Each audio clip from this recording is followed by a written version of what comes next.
Një mbrëmje festive artistike u zhvillua në Teatrin Mixheni në kuadër të edicionit të 6 të aktivitetit ku e more Ebnin Malësia Madhe, që këtë vit përkoi me 30 vjetorin e shoqatës Kënga Jon dhe 115 vjetorin e ngritjes së flamurit në Deqiq nga Dexho Luli. Eventi solli në skenë artistë të njohur, duke krijuar një atmosferë kushtuar traditës, historisë dhe identitetit kulturor të Malësisë.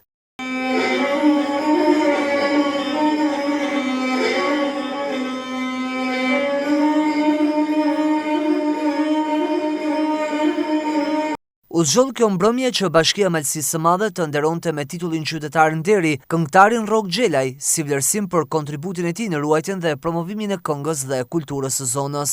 Roku është një person që unë e kam adhuroj, që ka punu me vite për të arritur këtu ku është dhe realisht nuk ka se lën një pasuri vetëm për Malësinë e Madhe, po lën një pasuri për krejt kombin shqiptar.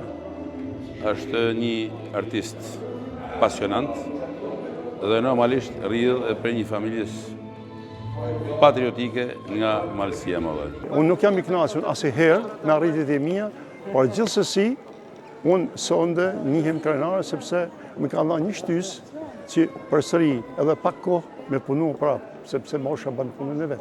Kjo është gjëja më e bukur, nuk mjafton vetëm kjo. Ka nevojë për shumë aktivitete të tjera, sepse unë bëj krahasimet kur unë kam shkuar në shumë festivale botërore, në shumë shtete, dhe shtetet aty organizojnë aktivitete të panumërta.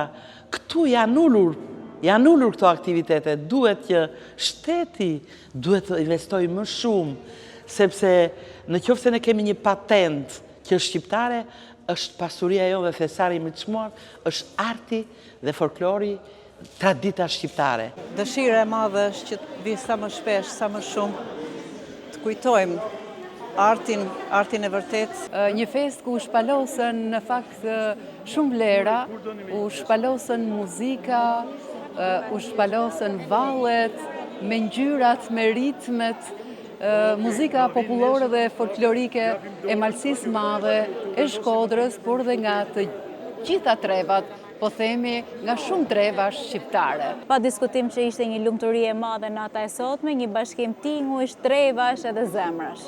Kjo mbrëmje dhuroi emocione të veçanta për publikun e pranishëm, ndërsa në skenë ngjiti emra të njohur jo vetëm të trevës së Malësisë, por dhe miq të ftuar nga të gjitha trevat shqiptare.